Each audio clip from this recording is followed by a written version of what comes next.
গাজীপুরের ঘটনায় বিক্ষোভ, জড়িতদের গ্রেপ্তার করা হবে স্বরাষ্ট্র উপদেষ্টা। রাত থেকে অপারেশন ডেভিল হান্ট শুরু। প্রয়োজনীয় সংস্কার শেষে অন্তর্বর্তী সরকারের প্রতি সুষ্ঠু নির্বাচনের আহ্বান ডক্টর শফিকুরের। সব সংস্কার করা অন্তর্বর্তী সরকারের পক্ষে সম্ভব নয়, সবার ঐক্যমত লাগবে, মন্তব্য ডক্টর AK এনামুল হকের। মৌলভীবাজার থেকে পানি সংকটে কয়েক হাজার হেক্টর বোরো আবাদ অনিশ্চিত, দুশ্চিন্তায় কৃষক।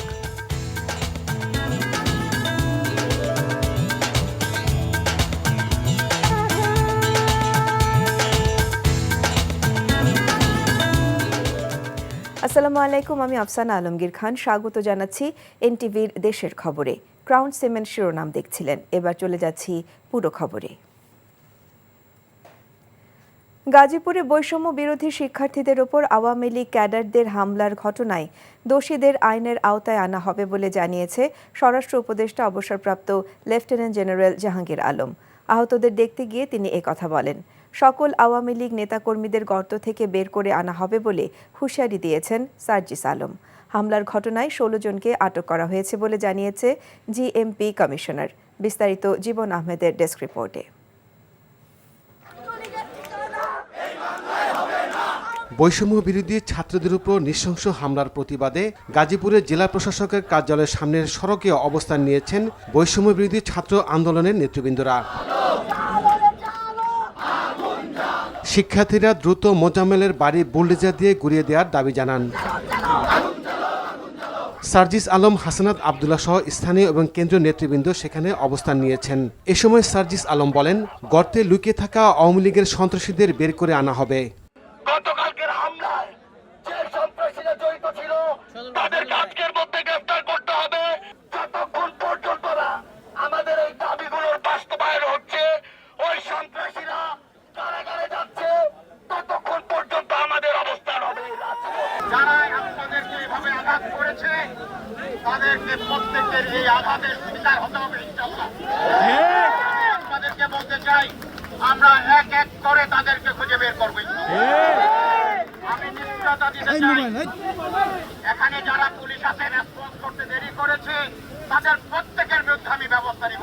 এদিকে আওয়ামী সন্ত্রাসীদের হামলায় গুরুতর আহতদের ঢাকা মেডিকেল কলেজ হাসপাতালে দেখতে যান স্বরাষ্ট্র উপদেষ্টা। এ সময় তিনি বলেন, হামলাকারীদের দ্রুত আইনের আওতায় আনা হবে। আইনানুগ ব্যবস্থা তো নিচ্ছি এবং এটার সাথে যারা জড়িত তাদের সর্বোচ্চ বিচারের আওতায় আনা হবে এবং তাদের সর্বোচ্চ যেন পানিশমেন্ট হয় এই ব্যবস্থা করা হবে। এটা ইনভেস্টিগেশনে আগে তো আমি পুরোটা বলতে পারবো না। শুক্রবার গাজীপুর মহানগরের দক্ষিণখান এলাকায় স্বৈরাচার সরকারের সাবেক মন্ত্রী ও গাজীপুর জেলা আওয়ামী লীগের সভাপতি আকম মোজাম্মেল হকের বাড়িতে হামলা চালাতে যান বিক্ষুব্ধ ছাত্র জনতা। এ সময় মসজিদের মাইকে ডাকাত পড়েছে ঘোষণা দিয়ে আওয়ামী লীগের নেতাকর্মীরা দেশীয় অস্ত্র নিয়ে শিক্ষার্থীদের ওপর হামলা চালায়। এতে 25 শিক্ষার্থী আহত হয়। জীবন আহমেদ, NTV নিউজ ডেস্ক। আইনশৃঙ্খলা পরিস্থিতি নিয়ন্ত্রণ এবং সন্ত্রাসীদের আইনের আওতায় আনতে আজ রাত থেকে গাজীপুর সহ সারা দেশে শুরু হচ্ছে অপারেশন ডেভিল হান্ট। গাজীপুরে শুক্রবার রাতে ছাত্র জনতার উপর সন্ত্রাসী আক্রমণের ঘটনার পরিপ্রেক্ষিতে আজ থেকে সারা দেশে এ বিশেষ অভিযান পরিচালনা করবে যৌথ বাহিনী। স্বরাষ্ট্র মন্ত্রণালয়ের জনসংযোগ বিভাগ থেকে আজ পাঠানো এক সংবাদ বিজ্ঞপ্তিতে বলা হয়েছে, গাজীপুরে ছাত্র জনতার উপর সন্ত্রাসী আক্রমণের ঘটনার প্রেক্ষিতে স্বরাষ্ট্র মন্ত্রণালয়ের আইনশৃঙ্খলা রক্ষাকারী বাহিনীগুলোর সমন্বয়ে সভা অনুষ্ঠিত হয়েছে। সভায় সংশ্লিষ্ট এলাকার আইনশৃঙ্খলা পরিস্থিতি স্বাভাবিক রাখার লক্ষ্যে ও সন্ত্রাসীদের আইনের আওতায় আনতে যৌথ বাহিনীর সমন্বয়ে অপারেশন ডেভিল হান্ট পরিচালনার সিদ্ধান্ত গৃহীত হয়েছে। আগামীকাল রোববার সংবাদ সম্মেলন করে বিস্তারিত জানানো হবে বলে বিজ্ঞপ্তিতে উল্লেখ করা হয়েছে। ফরিদপুরের বোয়ালমারী উপজেলা সদরের চৌরাস্তায় স্থাপিত শেখ মুজিবুরের মুরাল এবং আওয়ামী লীগের নির্বাচনী প্রতীক নৌকা সম্বলিত স্মৃতিস্তম্ভ ফলক ভেঙে দিয়েছে ছাত্র জনতা। সকালে বেকু দিয়ে ভাঙার কাজ শুরু করে ছাত্র জনতা। খবর পেয়ে বোয়ালমারী থানার উপপরিদর্শক আব্দুস সবুরের নেতৃত্বে একদল পুলিশ ঘটনাস্থলে গিয়ে বাধা প্রদান করার চেষ্টা করে। পুলিশের বাধা উপেক্ষা করে তারা ভাঙার কাজ চালিয়ে যায়। পরে স্তম্ভটি ভাঙার কাজে বাধা দিয়ে বা বিরোধিতা করেও সুবিধা না করে উঠতে পেরে পুলিশ ঘটনাস্থল ত্যাগ করে চলে যায়। প্রয়োজনীয় সংস্কার শেষে সুষ্ঠু নির্বাচন করে সম্মানের সাথে বিদায় নেয়ার জন্য অন্তর্বর্তী সরকারের প্রতি আহ্বান জানিয়েছে বাংলাদেশ জামায়াতে ইসলামীর আমির ডাক্তার শফিকুর রহমান। সকালে কক্সবাজার সরকারি কলেজ মাঠে জেলা জামায়াত আয়োজিত কর্মী সম্মেলনে এসব কথা বলেন তিনি। তিনি বলেন, গত 5ই আগস্টের পরও চাঁদাবাজি ও দুর্নীতি বন্ধ হয়নি। দেশে দুঃশাসন যতদিন থাকবে ততদিন জামাতকে আন্দোলন চালিয়ে যেতে হবে। শহীদদের আত্মার সাথে বেইমানি করা যাবে না উল্লেখ করে ডাক্তার শফিকুর বলেন, 24-এর গণহত্যার বিচার হতে হবে। এ সময় প্রয়োজনীয় সংস্কার শেষে সুষ্ঠু নির্বাচন করে সম্মানের সাথে বিদায় নেওয়ার জন্য অন্তর্বর্তী সরকারের প্রতি আহ্বান জানান জামায়াতের আমির। যারা নিজের বাড়িঘর ছাড়া অন্য কোনো জায়গা দেখে না, তাদের এদেশের শাসক হওয়ার কোনো অধিকার নেই। যেই জায়গাগুলো সবচেয়ে বেশি বৈষম্যের শিকার হয়েছে, আমাদের দায়িত্ব হবে সেই জায়গায় প্রথমেই উন্নয়ন পৌঁছে দেওয়া। কিন্তু তাই বলে অন্যরাও বঞ্চিত হবেন না। যার যেটা ন্যায্য পাওনা তারা সেটা পাবেন। সাম্প্রদায়িক দাঙ্গা সৃষ্টির জন্য স্বৈরাচারী শেখ হাসিনা উস্কানিমূলক বক্তব্য দিচ্ছে বলে মন্তব্য করেছেন বাংলাদেশ জামায়াতে ইসলামের সেক্রেটারি জেনারেল অধ্যাপক মিয়া গোলাম পরোয়ার। দুপুরে নেত্রকোনা জেলা জামায়াত ইসলামের আয়োজনে এক কর্মী সম্মেলনে তিনি এমন মন্তব্য করেন। তিনি বলেন, হাসিনার শাসনামলে দেশের মানুষের ওপর যে নির্যাতন চালানো হয়েছিল, সেই ক্ষোভের কারণেই দেশের এখনও বিভিন্ন স্থানে হামলার ঘটনা ঘটছে। এ সময় তিনি সংস্কার সম্পন্ন ও অবাধ, সুষ্ঠু এবং নিরপেক্ষ নির্বাচন করার জন্য সরকারের প্রতি আহ্বান জানান।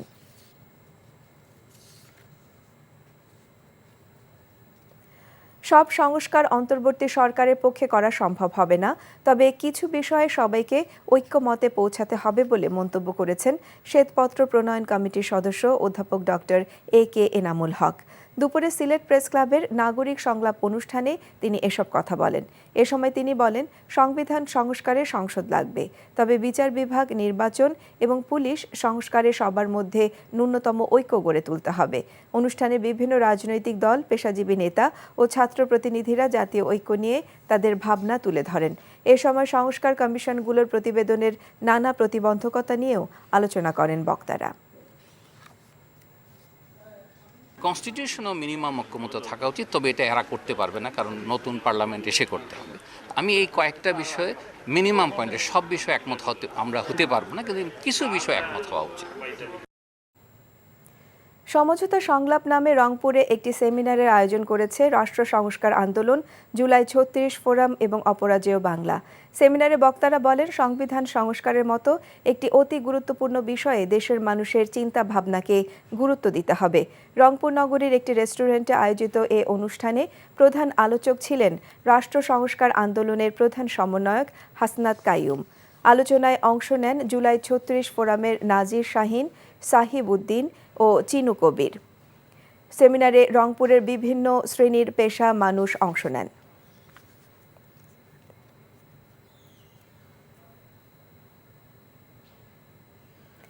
মৌলভীবাজারে কুদালি ছড়ার দুই পাশে পানির অভাবে বোরো আবাদ নিয়ে কৃষকের মাঝে শঙ্কা দেখা দিয়েছে। চারা রোপণের ঠিক আগে পানির অভাবে জমি ফেটে চৌচির হয়ে গেছে। পাশাপাশি বীজতলায় চারার বয়স 2 মাসের বেশি হয়ে ক্ষতিগ্রস্ত হচ্ছে। নিম্নাঞ্চলের কৃষকরা সরকারের বিভিন্ন দপ্তরে লিখিত জানানোর পরও কাঞ্জার হাওর এলাকায় একাধিক ক্রস বাঁধ অপসারণে কোনো প্রকার উদ্যোগ নেওয়া হয়নি। এতে করে প্রায় 2000 হেক্টর জমির বোরো আবাদ অনিশ্চিত হয়ে পড়েছে। মৌলভীবাজার থেকে SM উমেদ আলীর পাঠানো রিপোর্ট। মৌলভীবাজার সদর উপজেলার মোস্তফাপুর, গিয়াসনগর ও নাজিরাবাদ ইউনিয়নের অন্তত 50টি গ্রামের মানুষ পানি সংকটে বোরো আবাদ নিয়ে অনিশ্চয়তা রয়েছেন। মৌলভীবাজার পৌর এলাকার ফাটাবিল থেকে বয়ে যাওয়া একমাত্র পানি প্রবাহ কুদালি ছড়ার দৈর্ঘ্য 17.5 কিলোমিটার। ছড়ার উজানে কাঞ্জার হাওর এলাকায় কৃষকদের দেয়া একাধিক ক্রস বাঁধ নির্মাণের কারণে নিম্নাঞ্চলের কৃষকরা পানি পাচ্ছেন না বলে অভিযোগ করেছেন তারা। এতে করে কুদালি ছড়ার দুই পাশের প্রায় 2000 হেক্টর জমিতে বোরো আবাদ অনেকটা অনিশ্চিত হয়ে পড়েছে। অনেক স্থানে বীজতলায় চারা নষ্ট হচ্ছে। আমরা গরিব মানুষ 2 একর ক্ষেত করি, আমরা কোনো অবস্থায় পানি পাই না। প্রতি বছর 25-30 কেয়ার জায়গা ক্ষেত করি, এবার 3 কেয়ারও রইতাম পারছি না এখন পর্যন্ত। 5 জনের মেশিন আছে, পাম্প আছে, বাকি 5 জনের পাম্প নাই। এরা তো পাম্প কিনতেও পারতো না, খেতেও করতে পারতো না। দেখা 2 খেয়ে জায়গা করছি আর বাকি 10 করে আমরা ফাঁকাল, আলিটা আমরা নষ্ট হয়ে আর কি। কৃষি সম্প্রসারণ অধিদপ্তর জানিয়েছে চলতি বছর বোরো ধান আবাদের লক্ষ্যমাত্রা ধরা হয়েছে ৬২,১০০ হেক্টর জমি। ইতোমধ্যে প্রায় ৪১,৫৩৬ হেক্টর জমিতে রোপণ কাজ শেষ হয়েছে। কৃষকরা পানি না পাওয়ায় সরকারের বিভিন্ন দপ্তরে লিখিত অভিযোগ জানিয়েছেন। উপজেলা নির্বাহী অফিসার জেলা প্রশাসক মহোদয়ের সাথে এই বিষয়ে আলাপ করেছি, সম্মেলন সভায় উপস্থাপন করেছি। ওনারা বিষয়টি খতিয়ে দেখবে বলছে। পানি উন্নয়ন বোর্ড জানায় কুদালিছড়ার দুই পাশে বোরো আবাদ সমস্যার স্থায়ী সমাধানে মনু ব্যারেজ থেকে পানি দেওয়ার বিষয়ে একটি প্রস্তাবনা ঊর্ধ্বতন কর্তৃপক্ষের কাছে পাঠানো হয়েছে। যারা প্রথম ফার্স্টে যারা আছে এলাকাবাসী তারা কিছু এক জায়গায় বাদ দিয়েছে, তারপর আবার একটা বাদ দেওয়া হয়েছে। এখন সমস্যা হচ্ছে গিয়াসনগরটা অনেক ডাউনে, তাই কোনো পানি পাচ্ছে না। এই জন্য আমরা অভিযোগ পাইছি, এটা আমরা স্থানীয় প্রশাসনের সঙ্গে সহযোগিতা নিয়ে আমরা এটা চেষ্টা করবো এটাকে সলভ করার। স্থানীয় কৃষকদের দাবি দ্রুত ক্রসবাদগুলো অপসারণ ও কৃষি উৎপাদন বাড়াতে সরকারের সংশ্লিষ্ট বিভাগ মনু ব্যারেজ থেকে কুদালিছড়ায় সংযোগ স্থাপন করে সেচ সংকট সমাধানের উদ্যোগ নেবে। NTV news desk. প্রশাসনের আশ্বাসে ৩ ঘণ্টা পর কুষ্টিয়া খুলনা মহাসড়ক অবরোধ কর্মসূচি প্রত্যাহার করেছে ইসলামী বিশ্ববিদ্যালয়ের শিক্ষার্থীরা। ফলে স্বাভাবিক হয়েছে যান চলাচল। দুপুর ২:৩০টার দিকে জেলার অতিরিক্ত পুলিশ সুপার পলাশ কান্তি ঘটনাস্থলে গিয়ে শিক্ষার্থীদের সাথে আলোচনা করেন। আলোচনা শেষে শিক্ষার্থীরা তাদের কর্মসূচি প্রত্যাহার করে। এর আগে দুপুরে ইসলামী বিশ্ববিদ্যালয়ের প্রধান ফটকের সামনে কুষ্টিয়া খুলনা মহাসড়কে টায়ার জ্বালিয়ে অবরোধ কর্মসূচি পালন করে শিক্ষার্থীসহ এলাকাবাসী। এ সময় আন্দোলনকারীরা ইসলামী বিশ্ববিদ্যালয় থানাকে পুলিশ ক্যাম্পে পরিণত না করে থানা হিসেবেই রাখার দাবি জানান। এতে মহাসড়কে দীর্ঘ যানজটের সৃষ্টি হয়, ভোগান্তিতে পড়েন সাধারণ যাত্রীরা। এদিকে ঢাকা সিলেট মহাসড়ককে উপেক্ষা করে বাইপাস সড়ক নির্মাণ করার প্রতিবাদে নরসিংদী সদর উপজেলার মাধবদী বাসস্ট্যান্ড এলাকায় সড়ক অবরোধ করেছে এলাকাবাসী। স্বাধীনতার আগে থেকেই মাধবদীর বাবুরহাটের পাশ দিয়ে ঢাকা নরসিংদী সড়ক ছিল, যা পরবর্তীতে ঢাকা সিলেট মহাসড়কে পরিণত করা হয়। তবে ফ্যাসিস্ট শেখ হাসিনা সরকার এই মহাসড়ক বাদ রেখে ভিন্ন পথ তৈরি করেছিল। এর ধারাবাহিকতা রক্ষা করা হলে দেশের সবচেয়ে বড় কাপড়ের পাইকারি বাজার বাবুরহাট ক্ষতিগ্রস্ত হবে। এর প্রতিবাদে মহাসড়ক অবরোধ করে সমাবেশ করেছে ব্যবসায়ী ও স্থানীয়রা। এ সময় বিক্ষুব্ধ আন্দোলনকারীরা ঢাকা সিলেট মহাসড়ক ৬ লেনে উন্নীতকরণের দাবিও জানায়। দাবি মানা না হলে ঢাকা সিলেট মহাসড়ক অবরোধ সহ হরতাল ঘোষণা করার হুঁশিয়ারি দেয় আন্দোলনকারীরা। বর্ষায় চট্টগ্রামের জলাবদ্ধতা সহনীয় রাখতে সর্বোচ্চ চেষ্টা করা হচ্ছে বলে জানিয়েছেন মুক্তিযুদ্ধ বিষয়ক মন্ত্রণালয়ের উপদেষ্টা ফারুকী আজম। সকালে চট্টগ্রামের জলাবদ্ধতা নিরসন প্রকল্পের অগ্রগতি পরিদর্শন শেষে এসব মন্তব্য করেন তিনি। এ সময় তিনি বলেন, প্রকল্প সংশ্লিষ্ট সংস্থাগুলোর মধ্যে সমন্বয় হয়েছে। এ সময় চট্টগ্রামের city mayor doctor Shahadat Hossain সহ জলাবদ্ধতা নিরসন প্রকল্প সংশ্লিষ্ট সংস্থাসমূহের কর্মকর্তারা উপস্থিত ছিলেন। পরে আলোচনা সভায় বার্ষিক কার্যক্রম নিয়ে ওয়াসা, বন্দর ও পানি উন্নয়ন বোর্ড কর্মকর্তারা অংশ নেন।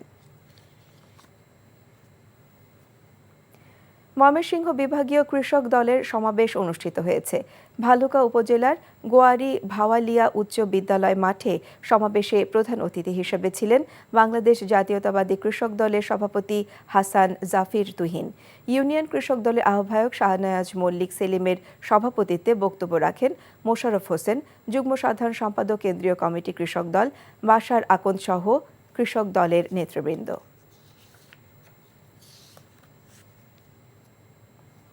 কক্সবাজারে অনুষ্ঠিত হল স্কয়ার টয়লেটস লিমিটেডের বার্ষিক বিক্রয় সম্মেলন ২০২৫।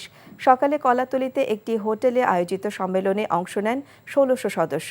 চলতি বছরে স্কয়ার গ্রুপ প্রতিষ্ঠানটির প্রতিষ্ঠাতা চেয়ারম্যান স্যামসন এইচ চৌধুরীর ১০০তম জন্মবার্ষিকী উদযাপন হয়েছে। অনুষ্ঠানের উদ্বোধন করেন স্কয়ার টয়লেটরিজের ব্যবস্থাপনা পরিচালক অঞ্জন চৌধুরী। অনুষ্ঠানে স্কয়ার গ্রুপের পরিচালক Eric S Chowdhury, chief operating officer Malik Mohammad Sayeed, executive director Mohammad Golam Kibria উপস্থিত ছিলেন।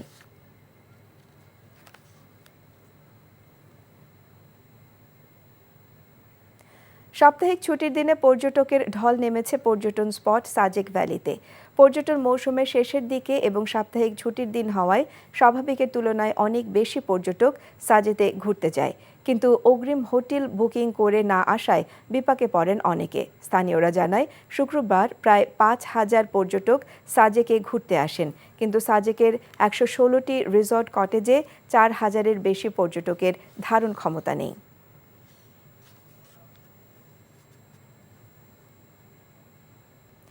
গোপালগঞ্জ ধান গবেষণা ইনস্টিটিউটের 10 লাখ টাকা চুরির মামলায় আন্তজেলা চোর চক্রের 3 সদস্যকে গ্রেপ্তার করেছে পুলিশ। পুলিশ জানায় গত 2রা ফেব্রুয়ারিতে ধান গবেষণা ইনস্টিটিউট থেকে 10,83,000 টাকা চুরির ঘটনায় 3 ফেব্রুয়ারি অভিযোগ পাওয়া যায়। গত 5 ফেব্রুয়ারি ধান গবেষণা ইনস্টিটিউট থেকে সেখানকার মৌসুমী শ্রমিক নাজমুলকে গ্রেপ্তার করা হয়। পরে তার স্বীকারোক্তিতে 7 ফেব্রুয়ারি রাতে খাগড়াছড়ি থেকে মোহাম্মদ হাবিব শেখ ও আতাউর রহমান রাজু নামে আন্তজেলা চোর চক্রের আরও 2 সদস্যকে গ্রেপ্তার করা হয়। দুপুরে গ্রেপ্তারকৃতদের আদালতের মাধ্যমে জেল হাজতে পাঠানো হয়েছে। নাটোরের বড়াই গ্রামে উপজেলার বনপাড়া পৌরসভার একটি খাল খননের জন্য বিনা নোটিশে লিজ নেয়া ভূমি থেকে বাসিন্দাদের উচ্ছেদের প্রতিবাদে এবং পুনর্বাসনের দাবিতে বিক্ষোভ, ঝাড়ু মিছিল ও সড়ক অবরোধ করেছে ক্ষতিগ্রস্তরা। এ সময় বিক্ষুব্ধরা বনপাড়া পৌরসভার প্রশাসক ও এসিল্যান্ড আশরাফুল ইসলামের বিরুদ্ধে অনিয়ম, ক্ষমতার অপব্যবহার ও অসদাচরণের অভিযোগ এনে তার অপসারণ দাবি করে। সারা বিশ্বে শান্তি কামনায় আশুলিয়ায় বিশেষ কীর্তনের আয়োজন করেছে হিন্দু ধর্মাবলম্বীরা। রাতে আশুলিয়ার ধামসোনা ইউনিয়নের গোপালবাড়ি বৃন্দাবন মন্দিরে এই কীর্তনের আয়োজন করে তারা। মাসব্যাপী এই কীর্তনের উদ্বোধন করেন আশুলিয়া থানা বিএনপির সাধারণ সম্পাদক আব্দুল গফুর মিয়া। এ সময় হিন্দু ধর্মাবলম্বীরা সারা বিশ্বে শান্তি কামনা করে বিশেষ প্রার্থনা করেন। কিশোরগঞ্জে হয়ে গেল এসএসসি 1998 ব্যাচের পুনর্মিলনী ও রজত জয়ন্তী উৎসব। গতকাল জেলা শহরের উবাই পার্কে অনুষ্ঠিত উক্ত মিলন মেলায় দেশ বিদেশের বিভিন্ন স্থান থেকে 98 ব্যাচের হাজারো শিক্ষার্থী অংশগ্রহণ করেন। সকালে কেক কাটার পর অনুষ্ঠানে কুশল বিনিময়, স্মৃতিচারণ, ফটো সেশন, ক্রীড়া ইভেন্ট, নাচ গানে দিন অতিবাহিত করেন অংশগ্রহণকারীরা। এরপরে এনটিভির ক্লোজ আপ ওয়ান খ্যাত কণ্ঠশিল্পী কণার সঙ্গীতানুষ্ঠানের মধ্য দিয়ে মিলন মেলা শেষ হয়।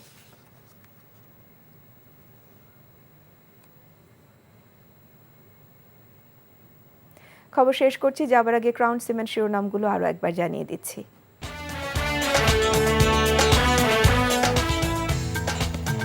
গাজীপুরের ঘটনায় বিক্ষোভ, জড়িতদের গ্রেপ্তার করা হবে স্বরাষ্ট্র উপদেষ্টা। রাত থেকে অপারেশন ডেভিল হান্ট শুরু। প্রয়োজনীয় সংস্কার শেষে অন্তর্বর্তী সরকারের প্রতি সুষ্ঠু নির্বাচনের আহ্বান ডাক্তার শফিকুরের। সব সংস্কার করা অন্তর্বর্তী সরকারের পক্ষে সম্ভব নয়, সবার ঐক্যমত লাগবে, মন্তব্য ডক্টর AK এনামুল হকের। মৌলভীবাজারে পানি সংকটে কয়েক হাজার হেক্টর বোরো আবাদ অনিশ্চিত, দুশ্চিন্তায় কৃষক।